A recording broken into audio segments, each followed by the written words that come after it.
जैसा वो करता रहा मुझे सब अच्छा ही लगता रहा। क्यों?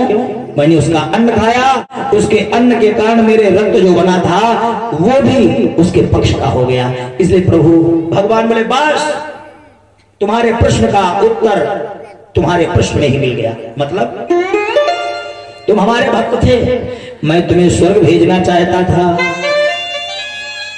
लेकिन तुम्हारी रगों में जो दूषित अन्न खाने से दूषित रक्त बह रहा था ना, और जब तक गलत खान पान का गलत रक्त तुम्हारे शरीर में रहता मैं तुम्हें स्वर्ग कैसे जाने देता। और तुम मेरे भक्त थे, अब एक एक बूंद खून निकल गया जो दुर्योधन का दूषित अन्न खाने से आया था। अब तुम शुद्ध हो गए हो, शुद्ध हो गए हो, मेरे घर जा सकते हो तुम। तो पितामह ने कहा प्रभु मैं आपसे कुछ प्रार्थना करना चाहता हूँ, मरने के बाद भी हमें आपका दर्शन वहां होता रहे। भगवान बोले ठीक है। तो पितामह ने आंसू बहाकर भगवान से कहा कि ओ सामरे सारे सहारे छूट जाए, रूठ जाए लोग हमसे, क्या हुआ मेरा सहारा तू, मेरा सहारा तू, मेरा सहारा ओ सामने सारे सहारे छूट जाए, रूठ जाए लोग हमसे, क्या हुआ मेरा सहारा, मेरा सहारा है तू, मेरा सहारा है तू।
दुनिया से कोई कम नहीं, मेरे सामने मुझे संसार छोड़ दे, आप न छोड़िएगा।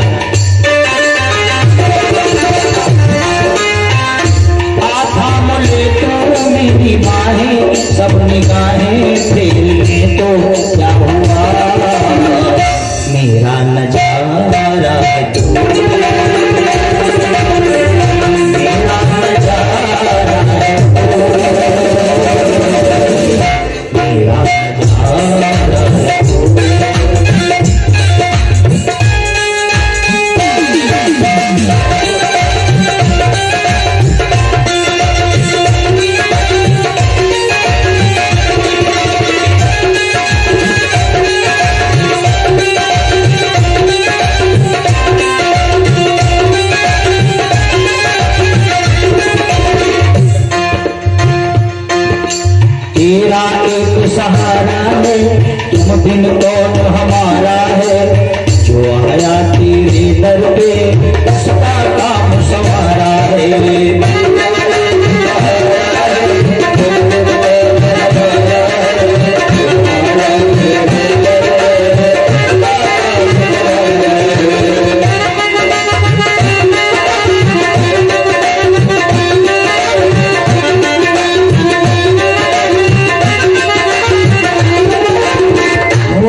नजारे रूठ जाए क्या हुआ, मेरा नजारा है तू, मेरा नजारा है तू, मेरा नजारा है तू।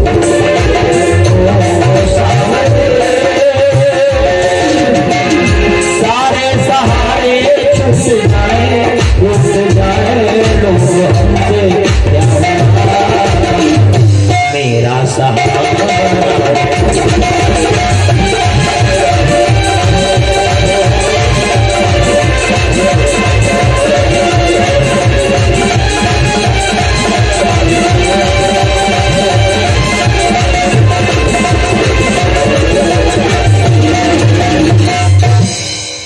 मेरा सहारा है तू।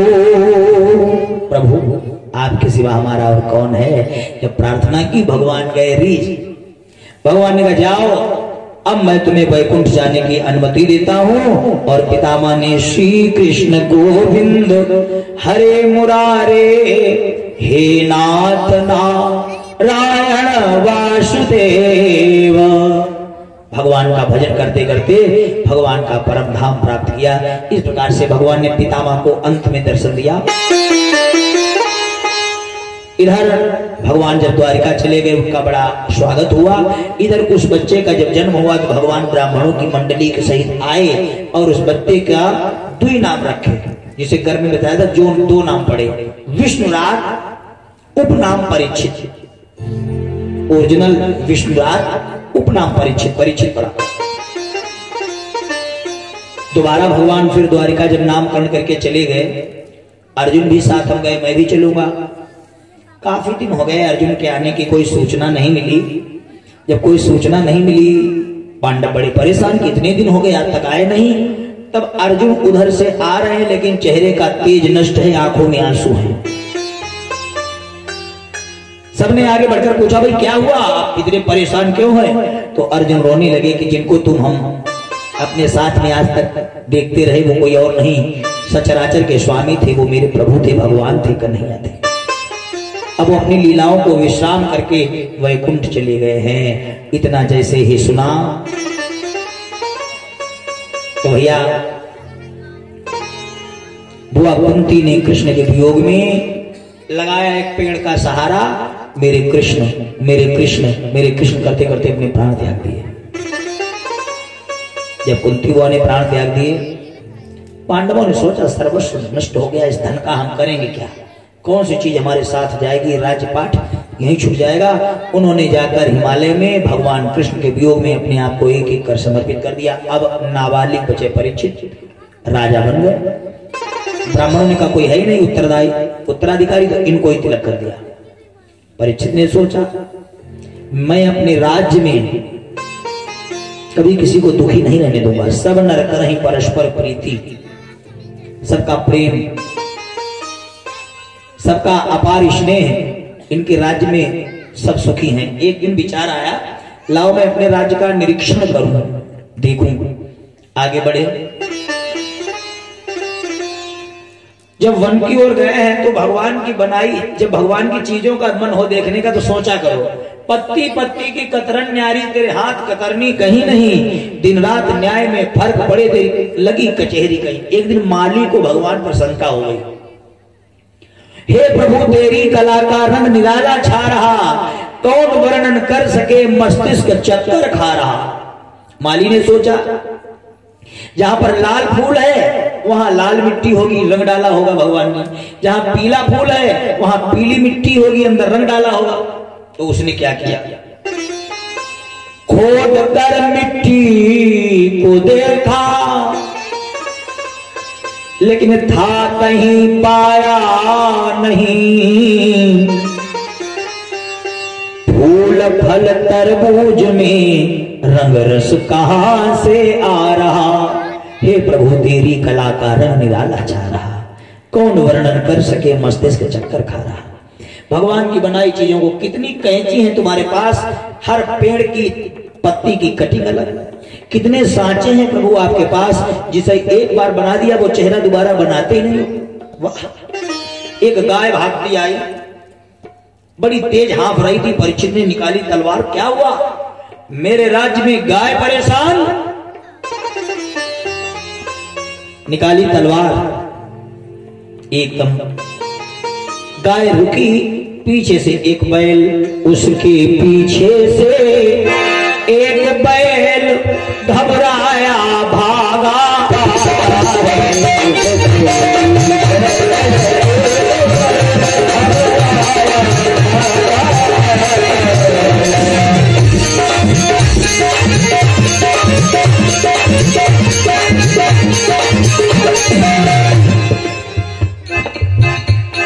उसके पीछे से एक बैल घबराया भागा आता है। झुक गई कमर कुछ नीचे को, कुछ कुछ लगड़ाता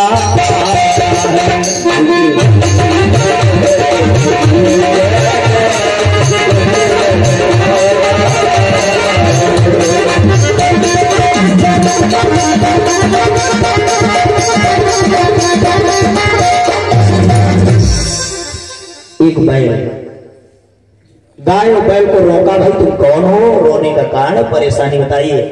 तो बैल बोला, धर्मावतार मैं बैल नहीं, भूतल पर धर्म कहाता हूं। अपने भविष्य की व्यथा सोच दुनिया से भागा जाता हूं। महाराज मैं बैल नहीं, मैं धर्मराज हूं, और ये गाय नहीं, ये पृथ्वी मैया है। अरे भाई तुम लोग परेशान क्यों हो? फिर भाग क्यों रहे हो? तो पीछे से भयानक आदमी हाथों में मुख धर लिए, काला, बहुत भयानक, डरावना। कौन हो तुम? सावधान। तो उसने कहा, महाराज महाराज सावधान, हमें मार नहीं सकते आप। हो कौन? मैं कलयुग हूं। सतयुग ने राज्य किया, त्रेता ने राज्य किया, द्वापर ने राज्य किया, अब मेरा नंबर, मैं भी राजा बनूंगा। परीक्षित बोले, तुम तो यार अभी राजा बन भी नहीं पाए और धर्म पृथ्वी को तुम पहले ही सताने लगे, मैं तुम्हें कैसे छोड़ दूं? तो उसने कहा, देखिए महाराज, हमारे युग से अच्छा कोई और युग नहीं है।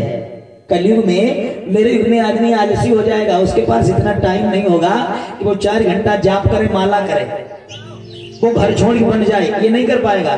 तो इसलिए महाराज हमारे युग की खासियत सुनो। उसने पहले सभी युगों के बारे में बताया। कलयुग ने क्या कहा?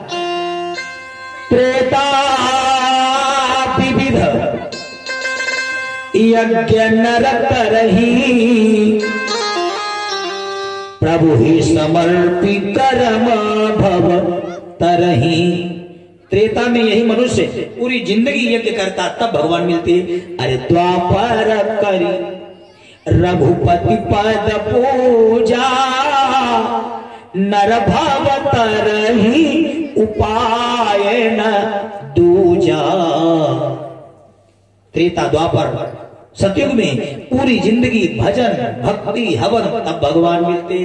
अब बोला, महाराज मेरे युग में, हाँ तुम्हारे युग में क्या? कलयुग केवल नाम आधारा।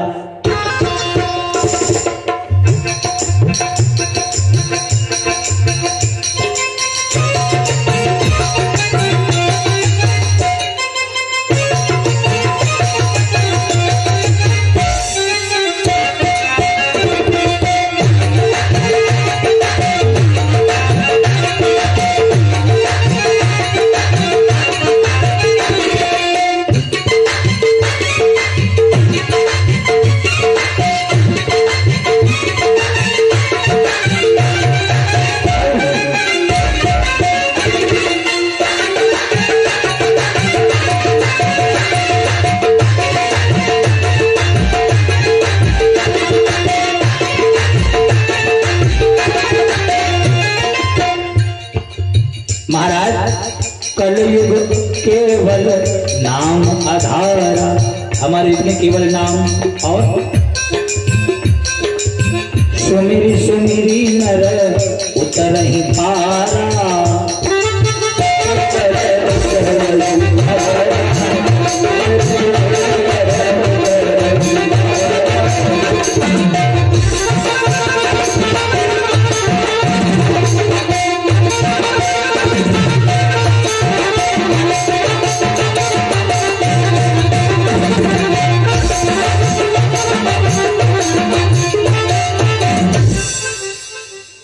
जवाब दिया, कलि केवल हरि गुण गण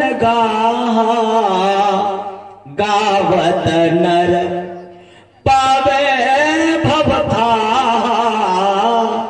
हमारे युग में ना भजन, ना 24 घंटे जंगल में जाना, ना घर छोड़ी वनवासी होना, न जल समाधि लेना, केवल जब मौका मिल जाए तो चलते फिरते लो राम राम कह लो। कलयुग ने कहा हमारे युग में ये ना हम बसामि वैकुंठे योगी नाम हृदयेन च मद्भक्ता यत्र गायन्ति तत्र तिष्ठामि नारद। भगवान कहते हैं कि कलयुग में जहां पर ऐसे बैठकर भक्त सत्संग करते हैं वो भी तपस्या ही है। ये भी बहुत जो काम कर रहे हो ना आप लोग, जो बड़ा कठिन है। ऐसी ठंडम रजैया से निकल यहाँ बैठना, हालांकि व्यवस्था एक नंबर की, इतनी बढ़िया व्यवस्था हमारे भाई सत्येंद्र सिंह जी ने की है। देखो बैठने वाले, अगर हम यहाँ बैठे हैं तो आप लोग सुरक्षित नीचे बहुत बढ़िया, ऐसा क्या बोलते, प्यार ही बोलते हैं, प्यार है जो, हाँ पायरा, लेकिन प्यार है, प्यार कहा जो आपको प्यार है जनता के लिए, प्यार में होता था ना, ऐसे घरगट्टे में बैठाते थे, ये जड़ाई जाते थे, इसका प्यार कहा जाएगा। ये जो पैरा है, जो दे दे प्यार दे, प्यार दे पर आराम से प्यार बैठे तो कम से कम अनुभव ज्यादा सर्दी का नहीं हो रहा है, ऐसा सर्दी है मतलब भरेगा। हमारे जो पैर इधर उधर निकले रहते हैं, ये कभी कभी हम अपने मन में सोचते झोंका धरो, जब टटो हो गया हमारे पैर, ये बेचारे इधर उधर निकले वाले, ये इनका ब्लड सर्कुलेशन रुक जाता तो ये जैसे गैरों पैर नहीं, जैसे लगता है कि बर्फ की सिल्ली रखी हो, वो हालत हो जाती है। हमको पता ही नहीं रहता, लेकिन हमारी ऐसी आदत बन गई, 6 घंटे हो तो हम ऐसे बैठे रहेंगे। ये भी हमारी साधना है, तपस्या है, आदत है भगवान की कृपा से। अब घर के यहाँ तो 2 टाइम होती, अलावा हर जिले में भी जहाँ कन्नौज से वहाँ एक ही टाइम थी, लगातार बैठे रहते थे। तो हुआ क्या भैया, ऐसी ठंड में आकर पंडाल में भगवान के चरणों में बैठना भी कलयुग में साधना है, तपस्या है, सबके बस की ये भी बात नहीं है। तो हुआ क्या, तो बोले परीक्षित जी भैया सुनो सुनो, अब हम तुम्हें मारेंगे नहीं कलयुग भैया, हम तुम्हें जगह बताएंगे, वहीं रहो, हर जगह मत टहलो। तो बोले बताओ जगह बताओ। तो पहली जगह,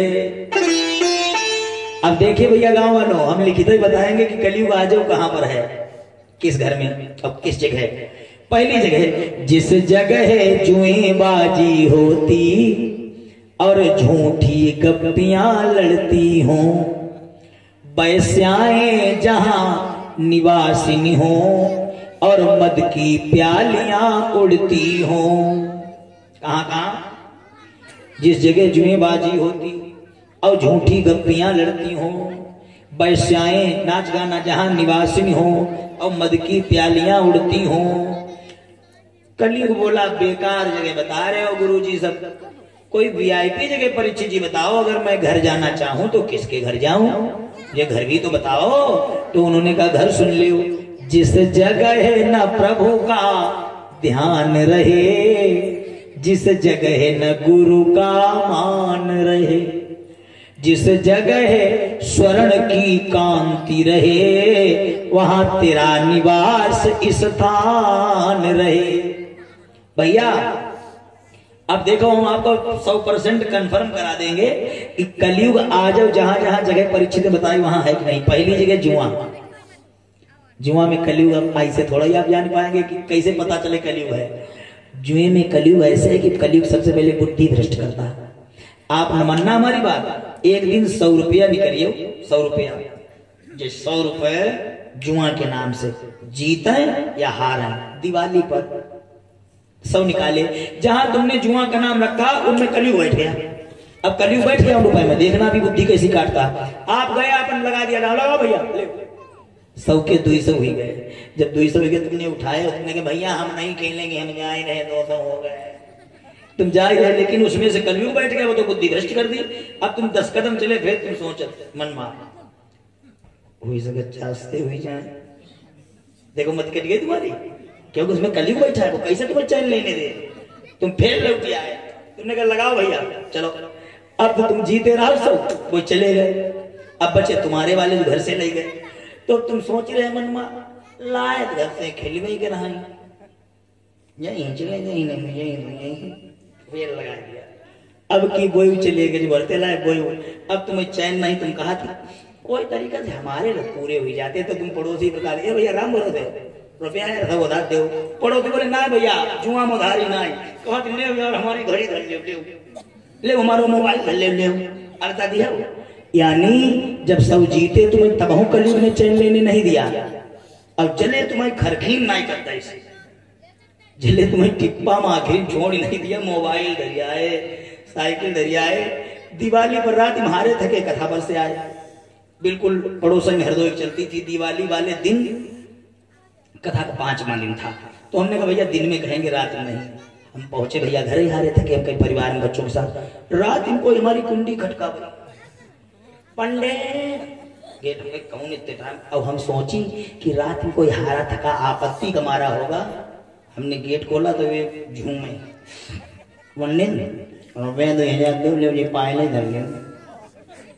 हमने सोचा हाई इसमें इतनी हाई परी होगी। जब औरत सुबह जाने की पहले हमारी हाई नालायक नहीं हो तो खेती करिए जो धल्ली ना क्यों जाइए। हम कहे भैया भाजो हाथ जोड़े हो के। अब बताओ नहीं बात ज्यादा सा आए हम के हाथ जोड़े। हम कहे भैया हम तुम्हारे लायक ना है, अब जाओ देवनी कोई तुम्हारे लायक कोई का रखा हो जाए। यानी कलयुग ऐसा तांडव करता है कि बुद्धि भ्रष्ट किए बिना छोड़ता नहीं, बर्बादी कगार पे आदि क्या जाता जुए में। और जुआ 3 है, तीनों खतरनाक आप तो जानते। एक जुआ जब वाला की लत लग गई जहो नाश करिए आखिर। दूसरा जुआ जो बैल और भैंसा के कंधे में रखे, जो बुजुर्ग लोग पहले हल चलाते थे उसे जुआ बोलते, लकड़ी का ना बनाया जाता था। उसमें कंधे पे रख के हल जोता जाता था, जैके कंधे पर पड़ गया वहां जिंदगी भर ढट्ठा बन जाता है। दूसरा जुआ। अच्छा तीसरे जुआ के विषय में हमें तुम्हें कम नॉलेज है, आई पार्टी ज्यादा नॉलेज है। कोई बतला नहीं तो निकाल नहीं ना दीदी ऐसे देखा। अच्छा अब जुआ वाला सिस्टम खत्म हो गया। अब इस पार्टी के भी जुआ नहीं होते, पता क्यों? तब जब से जुआ होना खत्म हो गए तब से एकता खत्म हो गई। अब तो जुआ देखे हो वो डाई लगाई दे तो केमिकल है, वो मज्जा सब तरह की मज्जा बेचारे खत्म के। अब तो वो सिस्टम ही खत्म। तो पहले जब ये कोई सिस्टम था नहीं वो ये जुआ वाला, तब इनवा एकता रहा तो ये अपना बतलाती ए दीदी आज तुम हमारे देख दो कल हम तुम्हारे। अब तो सिस्टम ही कम हो गया। अब भैया क्या करो, वो तो मामला खत्म ही है। तो आज भी कलयुग, ये तीनों खतरनाक हैं। अब कहा जिस जगह न प्रभु का ध्यान रहे कलयुग तुम घर उसके जाना, जिस घर में भगवान की कोई 24 घंटे में 1 बार पूजा न करे, जिस जगह न गुरु का मान रहे, जिस घर में संत ब्राह्मण की इज्जत न हो, गुरु का अपमान कर दिया जाए, वहां चले जाओ कलयुग। अब जाके आपस में मानसिकता बदल दो, लोग भ्रष्ट हो जाएं, अपना लड़ी मर जाएं, लक्ष्मी भाग जाए घर से। और महाराज जिस जगह गुरु का ध्यान रहे, जिस जगह प्रभु का मान रहे, जिस जगह स्वर्ण की कांति रहे, स्वर्ण माने सोना और कांति माने चमक, सोने में कलयुग चले जाओ। अब आप डरना नहीं, सोने में कलयुग है ना, सोने में भगवान भी है। गीता में भगवान ने अर्जुन से कहा अर्जुन अगर धातुओं में मैं कही हूं तो सोने में, गीता में कहा। और भागवत में परीक्षित ने कलयुग को सोने में स्थान दिया। अब आप गीता भगवान के मुख से निकली और भागवत भगवान कृष्ण का रूप, दोनों सत्य है। जो मेहनत से तुमने सोना कमाया, खून पसीने की कमाई से अपना जो सोना कमाया है वो है भगवान कृष्ण का रूप। दिनों दिन आपको आगे बढ़ाएगा। जो कमाई का है मेहनत की, छीन के लाए, चुराई के लाए, छल करके जो सोना लाए हो, ये कलयुग का रूप जो 13 साल तक बढ़ाई देगा और बाद में चौपट करना शुरू कर देगा, ले जाएगा। 13 साल तक बढ़ाता है 2 नंबर वाला, और फिर बाद में ब्याज सहित, जो कोई ऐसी बाधा लगे कि ब्याज सहित चला जाएगा, ये नियम है। तो उसने देखा कलयुग ने सोने का मुकुट है और इनका है भी नहीं, जरासंध का है, 2 नंबर का तो है ही। उसने कितने हजारों गरीबों को परेशान करके बोहनी हुई जाए। उसने सूक्ष्म स्वरूप लिया, बैठ गया, और जब बैठ गया तो इनकी बुद्धि कार्य करना बंद कर गई। जैसे कलयुग सर पर सवार हुआ सोने में तो इनको क्रोध आने लगा। मैं राजा हूं, यही अभिमान जिसके अंदर आ जाए, मैं राजा हूं, मैं माने अभिमान। आगे बढ़े एक महात्मा बैठे हैं समीक, राम राम जप रहे। ए महात्मा जी मुझे पानी पिलाओ, कमंडल लक्का मुझे जल पिलाओ। महात्मा जी तो अपनी भक्ति में लीन है। अच्छा मुझे देखकर नेत्र बंद कर ले, जाओ तुम मेरी बेइज्जती कर रहे हो, मैं तुम्हारी कर रहा हूं। मरा हुआ सर्प पड़ा था, धनुष की नोक से उठाया, महात्मा जी के गले में डाल के चले गए। अब घर पहुंचे तो सर से सोने का मुकुट ज्यों ही रखा, उतार मुकुट उतरा, ज्ञान वैराग्य विवेक बुद्धि फिर से काम करने लगा। अब रो रहे हैं, हे भगवान मैंने संत का अपमान किया। तब तक इधर समीक ऋषि के पुत्र संगी को एक शिष्य ने बताया, संगी ऋषि को, कि तुम स्नान कर रहे, पिता के गले में कोई मरा सांप डाल गया। वो कौशिकी नदी से जल लिया और कहा मैं श्राप देता हूं, जिस घमंडी ने मेरे बाप का अपमान किया, आज के सप्तम दिवस उसकी मृत्यु होगी और सर्प के काटने से होगी। समीक ऋषि की आंखें खुली, बेटा क्या हुआ? पिताजी आपको होश नहीं, गले में कोई मरा सांप डाल के चला गया। लगाया ध्यान, बेटा तुमने श्राप गलत दे दिया, उस राजा की गलती नहीं थी। फिर गलती तो कलयुग की थी, लेकिन अपराध हो गया। कोई बात नहीं, एक नौकर से कहा जाओ राजा से कहना अपनी व्यवस्था करें, आज के 7वें दिवस उनकी मौत हो जाएगी। राजा को मालूम हुआ हम 7वें दिन मर जाएंगे। राजा रोए ही नहीं, हम तुम अगर मालूम हो कि 7वें दिन मर जाओगे तो 7 दिन कहां मिली, खौफ और तीसरे दिन मर जाइए। आधे हमें तुम्हें पता चल जाए कि 7वें दिन मरेंगे तो 7 दिन मिलना ही मुश्किल है, आधे गम्मा मर जाए पहले।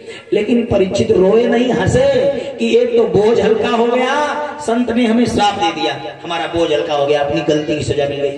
दूसरी 7 दिन यानी शनिवार, रविवार पहला दिन, शनिवार 7वां दिन, जिंदगी में दिन 7 हैं तो क्यों ना हम 7 दिन में अपनी भक्ति करके खुद को सुधार लें। इन्होंने घर छोड़ दिया रात के 12 बजे, ये सोना, ये चांदी, ये धन, ये राजसी कपड़े फेंक दिए और भगवा महात्मा वाले कपड़े सीधे गंगा मैया के किनारे चले गए। वहां बैठे हैं।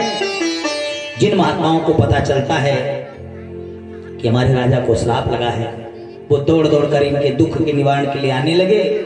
अब एक संत ने अगर इनको दुख दिया तो एक संत ब्राह्मण ही दुख का निवारण करेगा। यम प्रव्रजंतम अनुपेतम पेत कृत्यम द्वैपायनो विरह कातर आजुहाव